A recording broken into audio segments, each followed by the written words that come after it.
का श्रवण कीर्तन करेंगे वे सुगमता से ही इस अज्ञान रूप अंधकार से पार हो जाएंगे।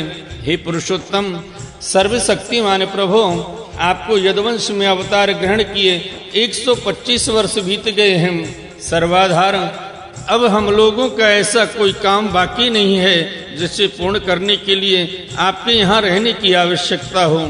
ब्राह्मणों के शाप के कारण आपका यह कुल भी एक प्रकार से नष्ट हो ही चुका है। इसलिए वैकुंठनाथ, यदि आप उचित समझे तो अपने परम धाम में पधारिए और अपने सेवक हम लोकपालों का तथा हमारे लोकों का पालन पोषण कीजिए। भगवान श्री कृष्ण ने कहा, ब्रह्मा जी, आप जैसा कहते हैं मैं पहले से ही वैसा निश्चय कर चुका हूँ। मैंने आप लोगों का सब काम पूरा करके पृथ्वी का भार उतार दिया, परंतु अभी एक काम बाकी है। वह यह है कि यदुवंशी बल विक्रम, वीरता, शूरता और धन संपत्ति से उन्मत्त हो रहे हैं। ये सारी पृथ्वी को ग्रस लेने पर तुले हुए हैं। इन्हें मैंने ठीक वैसे ही रोक रखा है जैसे समुद्र को उसके तट की भूमि। यदि मैं घमंडी और उच्छृंखल यदुवंशियों का यह विशाल वंश नष्ट किए बिना ही चला जाऊंगा तो ये सब मर्यादा का उल्लंघन करके सारे लोगों का संहार कर डालेंगे। निष्पाप ब्रह्मा जी, अब ब्राह्मणों के शाप से इस वंश का नाश प्रारंभ हो चुका है। इसका अंत हो जाने पर मैं आपके धाम में होकर जाऊंगा। श्री सुखदेव जी कहते हैं, हे परीक्षित, जब अखिल लोकाधिपति भगवान श्री कृष्ण ने इस प्रकार कहा तब ब्रह्मा जी ने उन्हें प्रणाम किया और देवताओं के साथ वे अपने धाम को चले गए। उनके जाते ही द्वारकापुरी में बड़े बड़े अपशकुन, बड़े बड़े उत्पात उठ खड़े हुए। उन्हें देखकर यदुवंश के बड़े बूढ़े भगवान श्री कृष्ण के पास आए। भगवान श्री कृष्ण ने उनसे यह बात कही।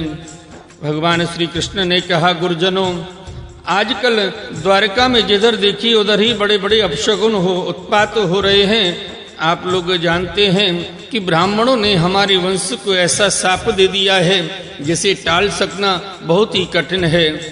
मेरा ऐसा विचार है कि यदि हम लोग अपने प्राणों की रक्षा चाहते हों तो हमें यहाँ नहीं रहना चाहिए।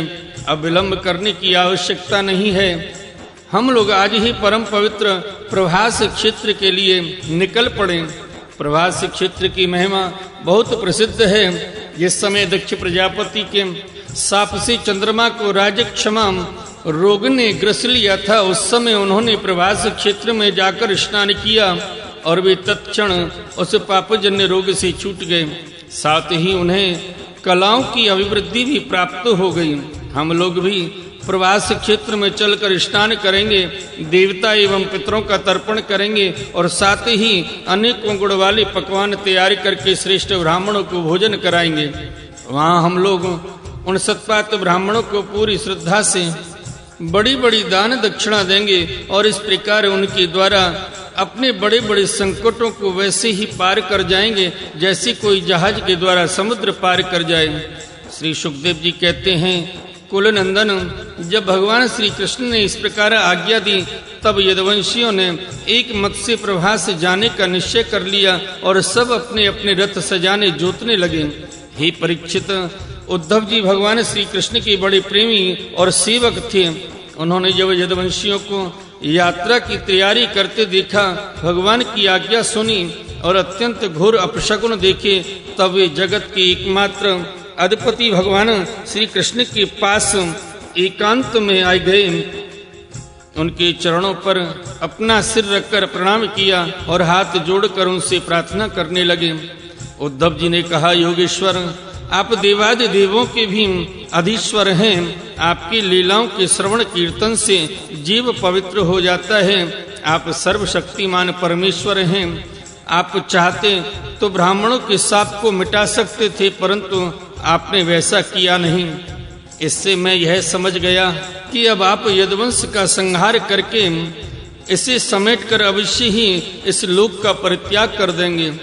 परंतु घुंघराली अलकों वाले श्याम सुंदर ने आधे क्षण के लिए भी आपके चरण कमलों के त्याग की बात सोच भी नहीं सकता। मेरे जीवन सर्वस्व, मेरे स्वामी, आप मुझे भी अपने धाम में ले चलिए।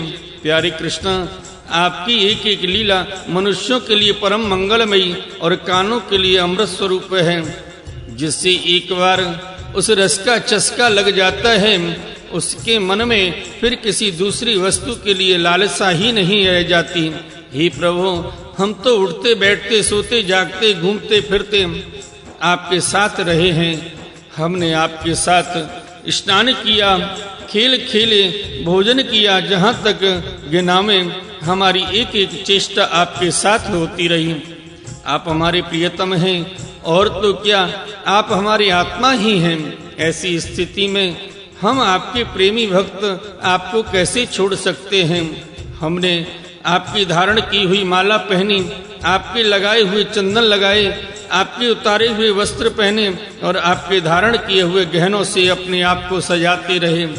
हम आपकी झूठन खाने वाले सेवक हैं, इसलिए हम आपकी माया पर अवश्य ही विजय प्राप्त कर लेंगे। अतः प्रभु, हमें आपकी माया का डर नहीं है, डर है तो केवल आपके वियोग का। हम जानते हैं कि माया को पार कर लेना बहुत कठिन है। बड़े बड़े ऋषि मुनि दिगंबर रहकर और आजीवन नैष्ठिक ब्रह्मचर्य का पालन करके अध्यात्म विद्या के लिए अत्यंत परिश्रम करते हैं। इस प्रकार की कठिन साधना से उन सन्यासियों के हृदय निर्मल हो पाते हैं और तब कहीं वे समस्त वृत्तियों की शांति रूप नैष्कर्म्य अवस्था में स्थित होकर आपके ब्रह्म नामक धाम को प्राप्त होते हैं।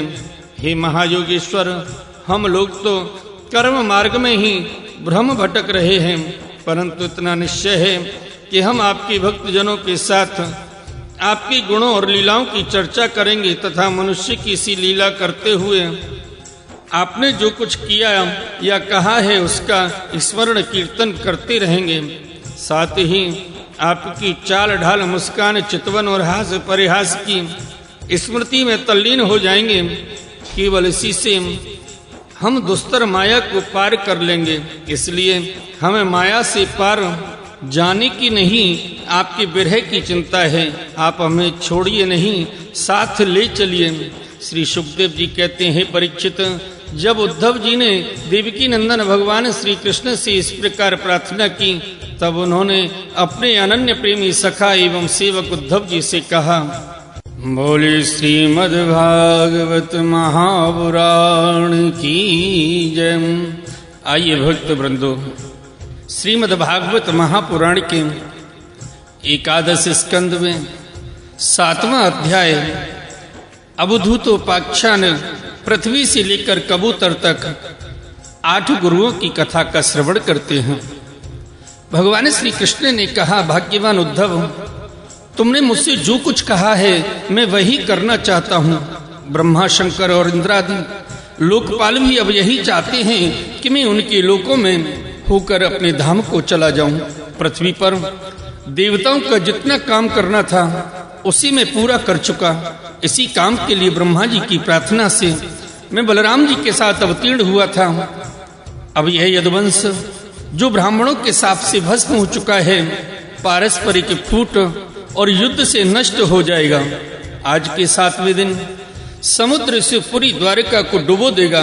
प्यारे उद्धव, जिस क्षण में मृत्यु लोक का परित्याग कर दूंगा, उसी क्षण इसके सारे मंगल नष्ट हो जाएंगे और थोड़े ही दिनों में पृथ्वी पर कलयुग का बोलबाला हो जाएगा।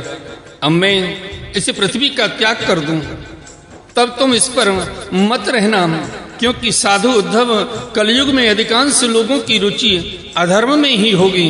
अब तुम अपने आत्मीय स्वजन और बंधु बांधवों का स्नेह संबंध छोड़ दो और अनन्य प्रेम से मुझ में अपना मन लगाकर समदृष्टि से पृथ्वी में स्वच्छंद विचरण करो।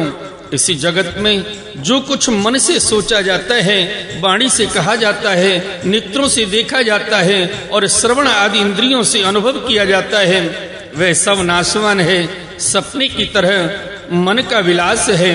इसलिए माया मात्र है, मिथ्या है, ऐसा समझ लो। जिस पुरुष का मन अशांत है, असंयत है, उसी को पागल की तरह अनेकों वस्तुएं मालूम पड़ती हैं। वास्तव में यह चित्त का भ्रम ही है। नानात्व का भ्रम हो जाने पर ही यह गुण है और यह दोष, इस प्रकार की कल्पना करनी पड़ती है। जिसकी बुद्धि में गुण और दोष का भेद बैठ गया है, दृढ़ मूल हो गया है, उसी के लिए कर्म अकर्म और विकर्म रूप भेद का प्रतिपादन हुआ है।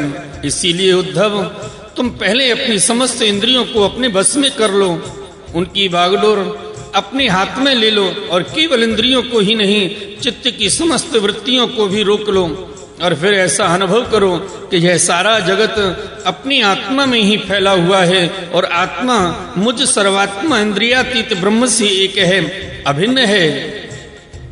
जब वेदों की मुख्य तात्पर्य निश्चय रूप ज्ञान और अनुभव रूप विज्ञान से भली भांति संपन्न होकर तुम अपनी आत्मा के अनुभव में ही आनंद मग्न रहोगे और संपूर्ण देवता आदि शरीरधारियों की आत्मा हो जाओगे, इसलिए किसी भी विघ्न से तुम पीड़ित नहीं हो सकोगे, क्योंकि उन विघ्नों और विघ्न करने वालों की आत्मा भी तुम ही होंगे।